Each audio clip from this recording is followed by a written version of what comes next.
Karsen Delgado is a nurse practitioner at Body Balanced Care. She joins us to talk about integrative medicine, amino acid therapy, bioidentical hormones, and nutritional counseling, how these issues can lead to addiction and make it more difficult to find sobriety. Enjoy. Welcome to the Illuminate Recovery podcast. We shed light on mental health issues, mental illness, and addiction recovery. Ways to cope, manage, and inspire. Beyond the self-care we will discuss, you may need the help of a licensed professional. My name's Kurt Neider. I'm a husband, a father, entrepreneur, a handyman, and a student of life. I avoid conflict, I deflect with humor, and I'm fascinated by the human experience. And I'm Shelley Mangum. I am a clinical mental health counselor, and my favorite role of all times is grandma. I am a seeker of truth, and I feel like life should be approached with tremendous curiosity. I ask the dumb questions. I fill in the gaps. We are so excited today to have Karsen Delgado with us. Karsen is from Body Balanced Care. And she's been working in the substance abuse and mental health industry for quite some time. Karsen, thanks for joining us today. Oh, thank you, Shelley. It's such a pleasure to be here. Thank you. Well, it's fun, and we've worked a little bit together in the past, and so we know each other just a little bit, but maybe give some background to the listeners as to how you ended up in this field, maybe what drove you and what got you here, and a little bit about your background. Okay, thank you. Yeah, so I graduated in 2008 with my degree in family practice, and it was all allopathic medicine. That was all that I ever knew. So then I worked 5 years in a clinic, a family health center, and I just found that I was writing prescriptions, like 5 prescriptions on average per patient, and then they would come back and have side effects, and I would write more prescriptions, and I just felt that that wasn't the way I wanted to hone in my care and my practice. I wanted to really try to get to the root of the matter.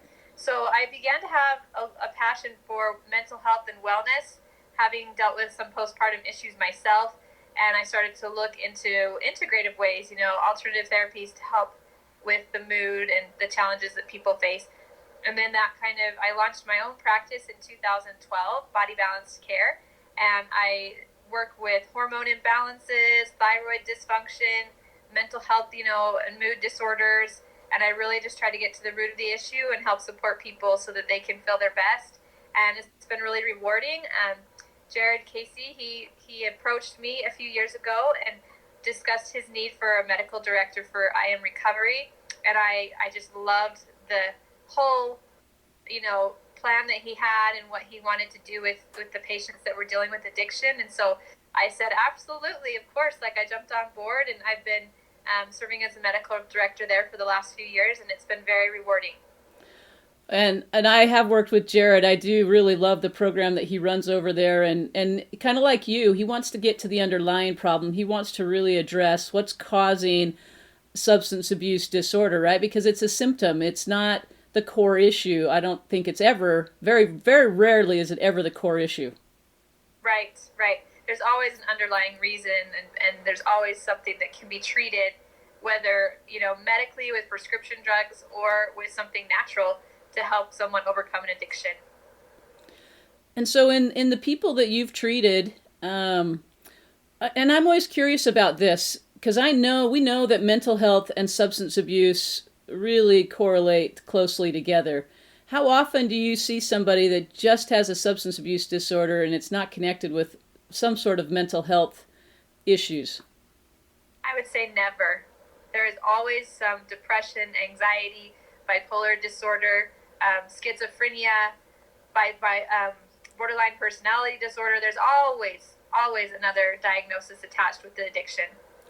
Okay, here's another question I like to ask, because I'm always wondering this in the back of my head. In my practice, when I was starting off as a therapist, a mental health counselor, I started working at a halfway house for women coming out of prison. And it was life-changing for me, right? To hear these stories, and I'm like, one 9-year-old, I'll tell these stories someday, but one 9-year-old she said at 9 years old, I was safer on the street than I was in my home. And she wouldn't talk about the trauma, but, right? I can see your eyes getting big and going, what in the world? What 9-year-old wants to be on the street as opposed to at home, and what kind of trauma. And I'm like, these women don't belong in prison. These women need, and I get why they're there, but they need help, right? They really need that mental health. And so my question that I always have in the back of my mind is, how much of our mental illness is attached to traumas, even if it's not big T traumas, right? Those really, rape and abuse and all of those kinds of things. But the little T traumas, those insults that we get, on a daily basis that we might just think are normal because it's all we've known. How often would you think that mental health is connected to trauma? I would say almost always. And I believe that it's learned, like, the behavior at a very young age. If you come from a family with addictions, then your environment to help you learn coping skills and mechanisms to deal with stress and, self-worth and identity, those go by the wayside, and then you are more prone to having an addiction yourself as you get older, and you're exposed to these little and big traumas because you don't know how to handle it. You don't know how to cope with the scale of what has happened to you. Yeah, and it's so true. And so talk a little bit about how you approach treatment with clients that's not, and granted, I know insurance companies, they want to see us give medications, right? These clients have high acuity sometimes, and they need to sleep. They need to, have less depression, less anxiety. They need to be able to manage some of that, maybe with medication for a while, so that they can actually go in and do their work. What's your approach, and how do you manage some of these symptoms that you see people coming in with? So I meet them where they're at. I'm a big believer in you've got to meet them where they're at, what they can do, and what they're able to do financially as well. So like you said, indeed, I will prescribe sleep medication. I will prescribe antidepressants and anti-anxiety medications to help them get over the hump of withdrawal from the drugs. And there's a huge imbalance in the biochemistry of the brain when someone stops using drugs, especially if it's been for a prolonged period of time. You're going to have low dopamine levels. You're going to have increased adrenaline. You're going to have drops in serotonin. And so a lot of times there's a deficiency of GABA. So I'll treat them, symptomatically with the medications. And then as they're able, they start to have a job that they're holding down. They're able to have an income, and they can afford a little bit more as far as supplements go. Then we can approach things from the root cause of the issue. So, for example, a lot of alcoholics, they're drinking because there's a GABA deficiency in the brain, and the alcohol temporarily affects that imbalance for the benefit. So what I try to do is put them on high doses of GABA. They need significantly more than the average person to rebuild and restore those GABA stores. Somebody who has typically been taking a lot of Xanax and alprazolam will also have low GABA, so we work to restore those. Methamphetamine use is typically somebody who's low on dopamine. I can't tell you how many patients I've had that come in and they said, as a little boy or little girl, I had ADHD. I was on medications for ADD and ADHD. And then they went to the methamphetamines because they were trying to fix an imbalance of low dopamine. So we put them on L-tyrosine and the cofactors like vitamin D and ashwagandha and vitamin D and a bunch of cofactors to build that dopamine back up in the brain. And so these aren't immediate fixes, but over the course of several weeks to months, the patients report, like, I do feel better, I can tell a difference. And they're less prone to using drugs to fix the imbalance because we're doing that for them. It's really, really rewarding. I love it. I love to hear that. And I've heard a lot of different ways that you can approach that, and we'll talk about it a little bit more. I'm wondering, what effects do you see? Because, I'm thinking about a client who comes into treatment and they, a doctor will spend months and sometimes 9, 10 months, a year trying to get them on the right medication, the right, depression medication or anxiety medication that fits their needs and does what they need. What a result. And so you say, it might take them a couple of weeks or a couple of months, but I see people trying to get their depression balanced out or their bipolar balanced out, taking a long time to get on the right combination of medications. So what results do you see when you're working with these clients? Yeah, unfortunately, when someone is presenting with a really difficult case and they're not responding to those medications, like the dopaminergic drugs or the serotonergic drugs, they have a deficiency. They have a deficiency that's so so far gone, because of drug use, they don't even have enough for the medication to take effect. So in those situations, I would use like some 5-HTP or L-tryptophan with cofactors, because typically they have nutritional deficiencies that are tied to the drug use, right? Because they generally don't eat much when they're on their drugs. So they probably are low on magnesium, low on zinc, low on their B vitamins, low on vitamin D. So those are all cofactors to producing serotonin and a lot of these other neurotransmitters. So I really try to use those supplements and encourage them to wait it out, give it a few weeks. They typically will see benefit for sure. There's also problems with, I don't know if you've heard of the MTHFR gene before. It's called methyl tetrahydrofolate reductase. That's a mouthful, but that gene is very prevalent in our society today, and the mutation of that gene affects the way that we use folic acid and B12. And so if a patient has that genetic mutation, they won't really find much benefit from taking folic acid and B12, and they'll do better to take methylfolate and methylcobalamin, the form of B12 and folate that will best benefit them with their mood and with their energy and just their overall health. How often do you see that genetic, do you call it a mutation, genetic mutation? How often do you see that showing up in the population that you're dealing with? I would say 99% of the time patients have this gene. It's quite expensive to test for, and insurances don't like to test for it unless there's a real reason that we can find.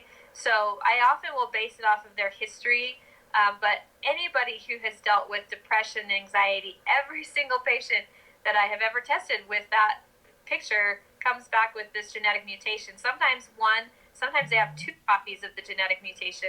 So it just depends on the patient. Interesting. So how often are you prescribing methylfolate? A lot, often. Again, in the patients that have the means to do so and the desire to try to treat the root cause, I'll do high-dose methylfolate, 1 to 2 grams daily. There is a prescription strength medication called Deplin that's 7.5 or 15 milligrams, which is excessively high in my opinion, but that is something that we can prescribe for patients as well if the insurance will cover it, so that they can. But I mean, I have a B complex I give to a lot of patients. It's $15 for a 2-month supply, so it is relatively inexpensive, and it's also very effective in covering the bases. Interesting. When you treat men versus women, what kind of variables do you see happening there? So in men versus women, women don't need as much methylfolate, we'll say, than men need typically. And the other thing I like to look at is the hormones, because men who've been on heroin for a long time or opiates for a long time, typically their testosterone levels are in the toilet. They're extremely low.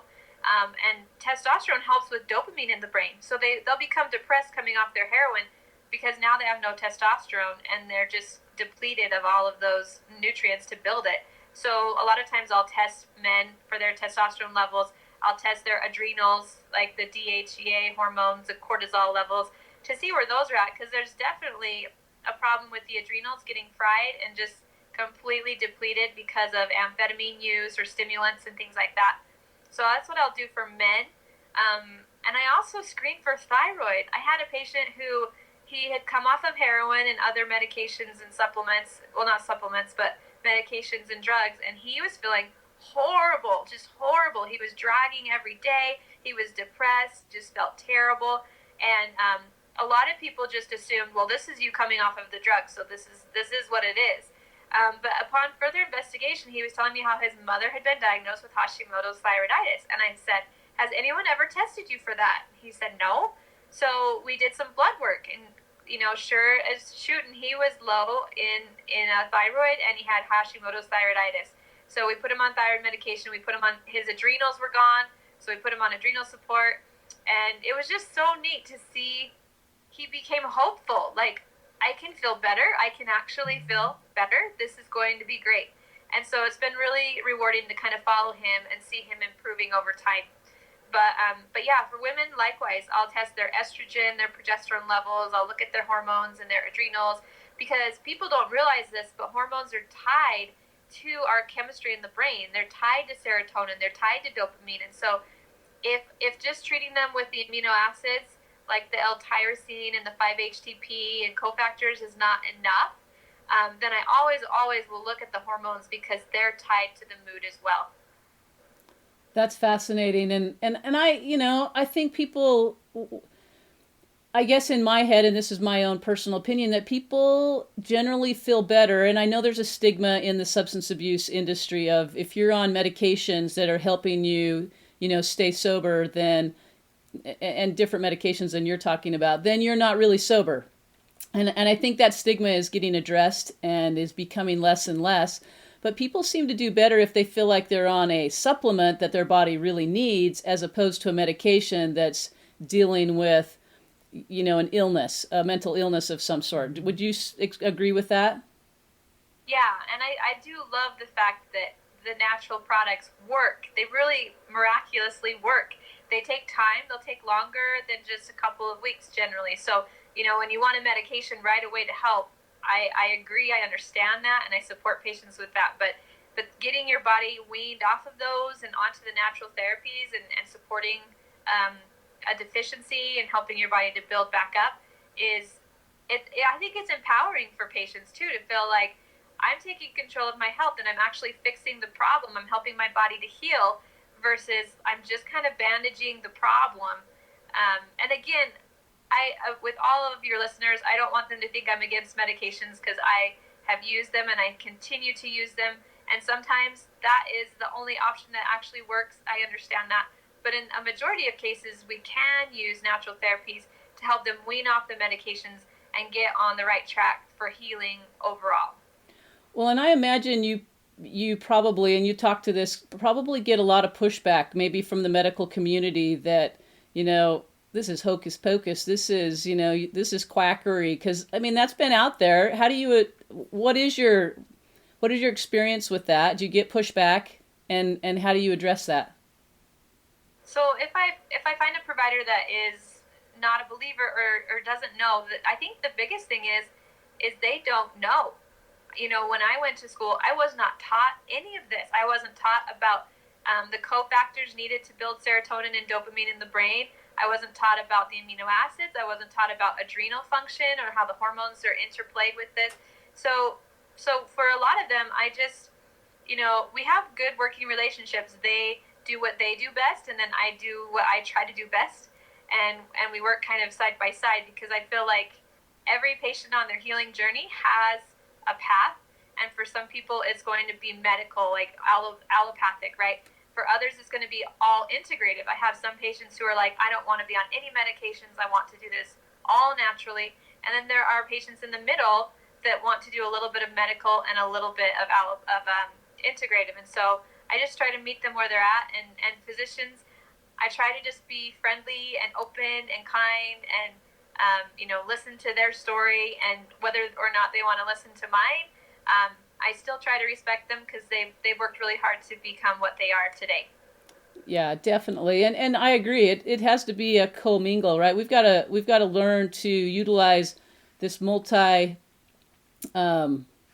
I'm losing the word, but we have to come at it from a lot of different angles, from the mental health, the medical side, right? We've got to look at all of those factors in order to get somebody really healthy, right? Their health, their exercise, all of those pieces are really vital. And I think we have to learn to work together. I know there's been, in some industries, there's been some conflict between one professional, who does, one type of service and one who does a different type. And I don't think we have to be that way. I think we need to do it together. Right. And I feel like if we can leave our ego at the door, and I think that's challenging for some of us, because, and myself included sometimes, right? We think we're right, and we think that what we're doing is the best way. But I've been learning, like, the more I meet providers and I hear what they're doing and the different modalities they're using and how creative they are and innovative they're being, I'm just blown away by, we have this incredible, a community of healthcare providers with different talents and abilities and gifts, and we should use it. I think we should just help support each other and use what someone else has. And, if I don't feel qualified or competent enough to treat a person, because they're a difficult case or what we've tried hasn't worked, I am more than willing to send them to another provider who I feel has the qualifications to do so. Yeah, super important to be able to do that because we all have limits, right? It's important as providers to know our limits, know our weak points, and to be able to have other providers that can fill those in. I love that thought. Yeah, Uh, yeah. It's exciting. I love the time that we're in because there are so many new modalities that are being developed that I don't have the brain power to know everything about everything. And I love the fact that we have providers that we can refer to or that I can call and ask them, like, what would you do in this situation or what would you recommend? And they're more than willing to assist. So I feel like our community of medical providers is becoming more fluid and more open towards each other in a collaborative form. which is what I mean, we've been working on that for a long time. And I think it's, like you said, it's an exciting time because I think we're finally kind of getting into that space where we realize this is for the client. We've got to do this for the client. It's the best piece, it's the best for them to coordinate all of these different knowledge bases, right? We're our specialties in different areas. So that's fantastic. I've heard a lot about functional MRIs and using functional, testing like that to see where somebody's. Now, I might be wrong because this is not my specialty, but to test, looking at their hormones and looking at some different pieces like that and their brain function. How do you determine test wise? What kind of tests do you rely on to help you hone in on what's going on with somebody? So I'm a lot of it I base on history. So I hear about their history growing up and like how old were they when they started to use, and typically it's in the teenage years, and we always think, oh, it's because the teens are so hard and rough, but that's when hormones are starting. That's when adrenals are starting to shift and they're starting to need that support to help with hormonal balance.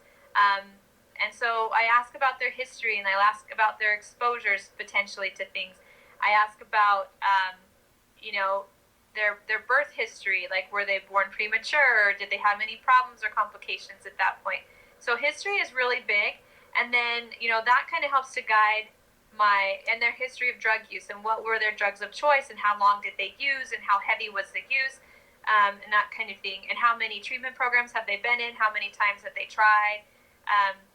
And then I'll do lab work. I look at the hormones and the adrenals and all of those things.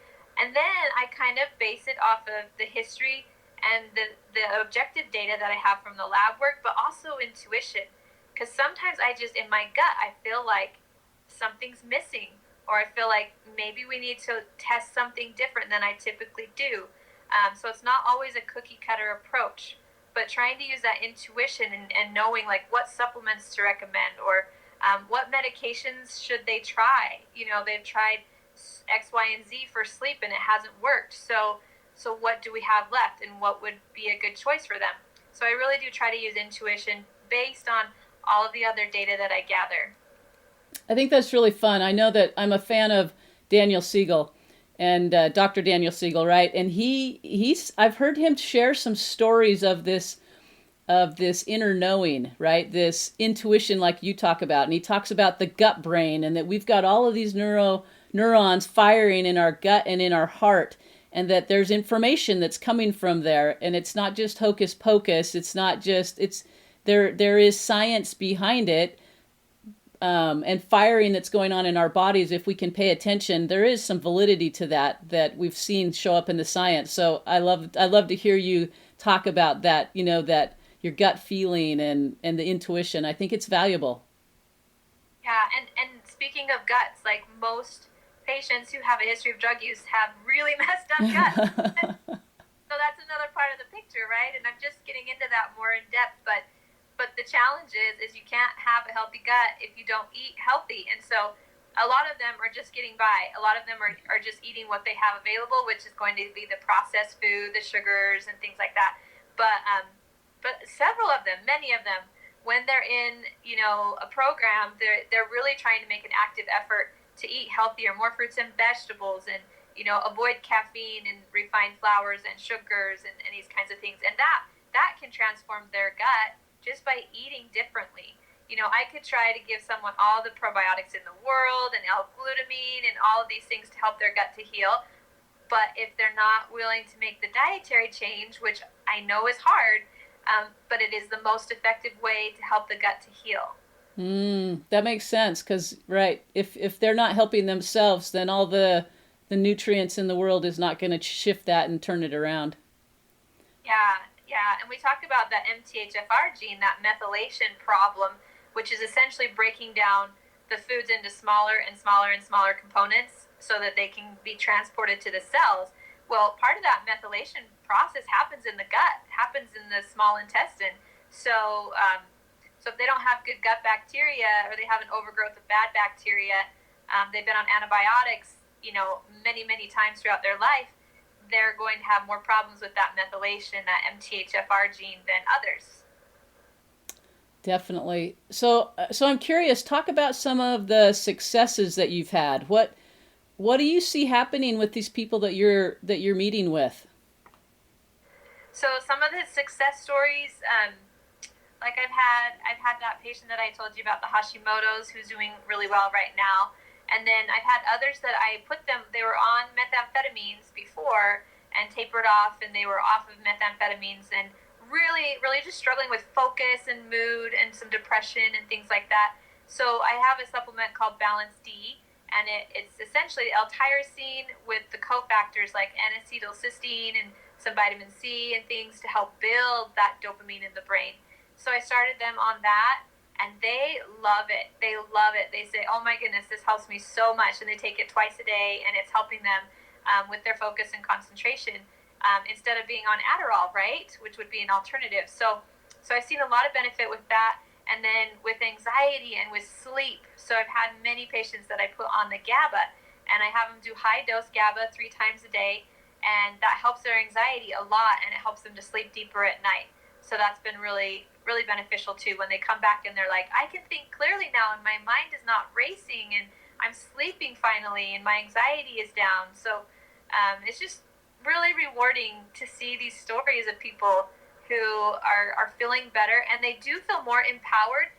I've noticed this. They feel more empowered taking a supplement than feeling dependent on a medication, if that makes sense. And there's no problem with either.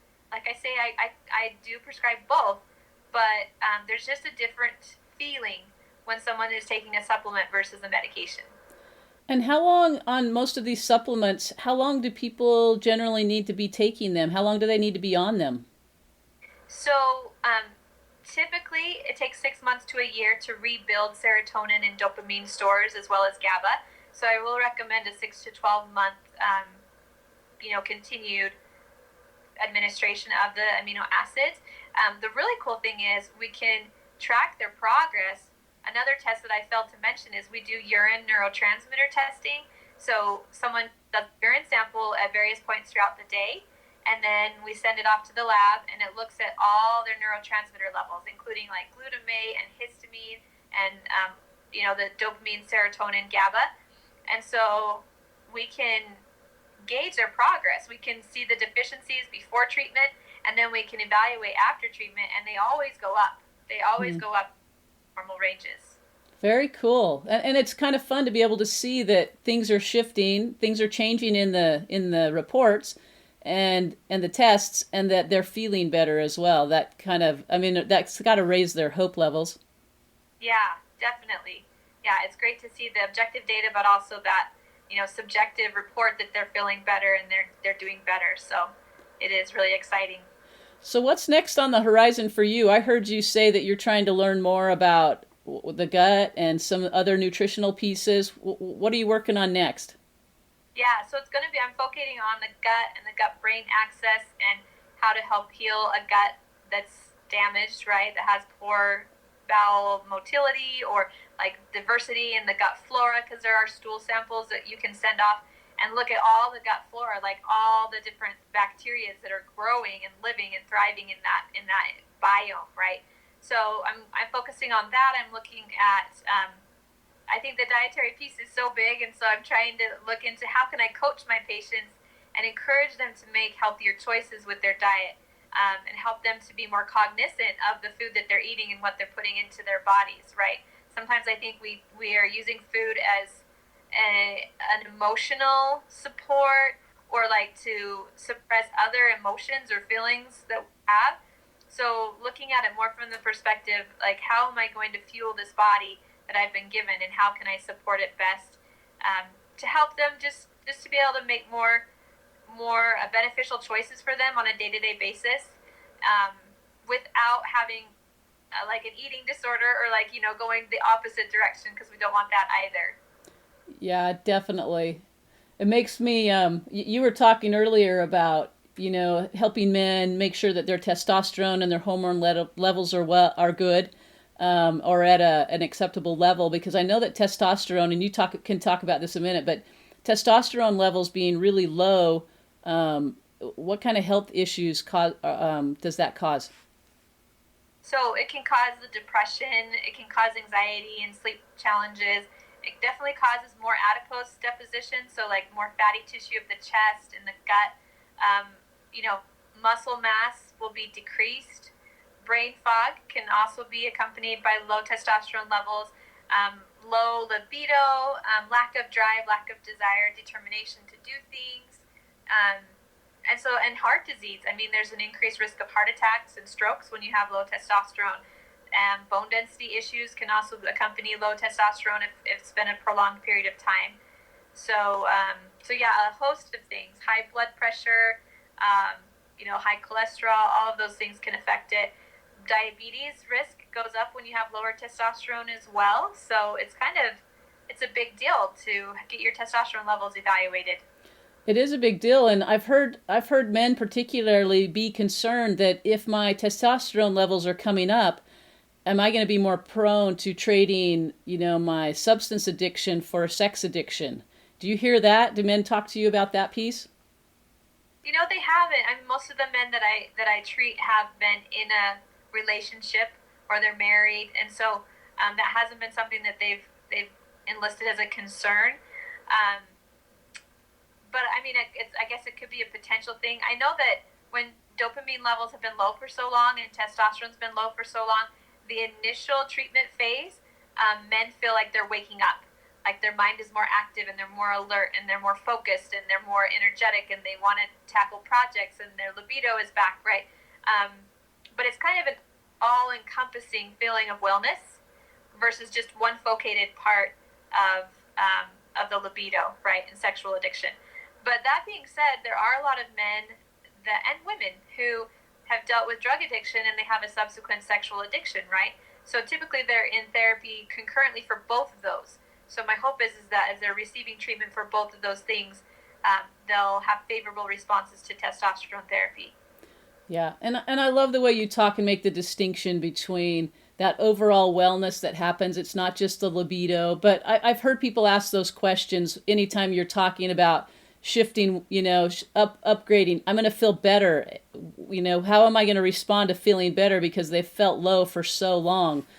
So I love that you address that in a very healthy, well-rounded kind of a way is what they're going to feel, which is cool. Yeah, it is exciting. It's great to see. So let me ask you about your own mental wellness. About your mental wellness and how, what do you do to keep yourself in a good place? Because, the helping community right now is a little stressed with all of the burden that's been put on them. And so I always think it's interesting for people to talk about how do they stay in a good space? Yeah, no, thanks. That's an excellent question. So a little personal backstory on me.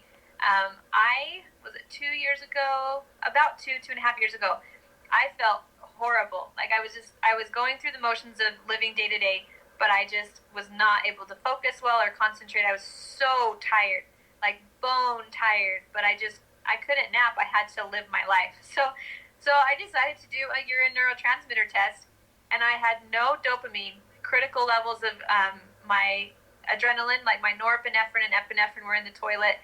Very low serotonin. My GABA was okay, but I had so many imbalances. So I started amino acid therapy, and that's why I'm so passionate about it. It changed my life. It changed my life. I started to wake up better. My mind became more alert and active. My memory was back. My clarity was there. My verbal acuity was back. My desire and drive to do things, to be with my family, to go to work was back. And so, it only took 2 weeks for me. It was very quick. And so I continue to take those amino acids because when we are under stress and we're all under a lot of stress, right? But when we're under stress, then we burn through our neurotransmitters. And so I feel personally that I need continual replenishment for those, because I also have 2 copies of the MTHFR gene, which inhibits my ability to process and produce neurotransmitters compared to the other cohorts. And so I do that every day. I take my amino acids. I take my cofactors like a B complex that's methylated. I take vitamin D. I take vitamin C. I take zinc. I make sure I get enough sleep, so I'm in bed by 10 and I'm up at 6. I exercise every day except Sundays. That's when I sleep in and use that time for rest and meditation. I work with my family. I try to continue to have a positive outlook and perspective of things. And I take adrenal supplements, so I take something to support my adrenals every day, my stress glands. So those are some of the things that I do, and sometimes it feels like a mini part-time job. All those things, but it really helps me to be a better and more effective provider, which is important to me because I really want to be able to dedicate my heart and soul to my patients and to everyone that I meet. Super inspiring, Karsen. I love what you bring to the table and your expertise. One other question that I have is, I suspect that there's going to be a lot of listeners that want to reach out to you, that want to take advantage of your expertise and what you know, and because they're like, they're probably asking themselves, I'm feeling a little bit stressed, I'm feeling a little bit like I'm struggling or tired, and they're going to want to reach out. What's the best way for them to find you? So they can go to my website. It's www.bodybalancedcare.com, and that's with an ED on the end. And also my secretary, Corey, has a direct line at 801-224-3031. Awesome. Excellent. Is there anything that you would leave with our listeners before we end this today? And I do want to thank you for coming, because this has been fantastic information. Oh, thank you, Shelley. I would just tell them, don't give up. Don't give up. Keep pushing, keep trying, keep searching. I feel like we all have a healing journey, and sometimes that journey is shortened, and we heal really fast. Sometimes it takes time. It takes months to years, right? But don't give up. Don't give up, and know that there is hope. Know that there are a multitude of different modalities that you can try to help with your symptoms and the things you're struggling with. And I would love to help you if you need help. I am available, and I really do try to dedicate all that I have to my patients.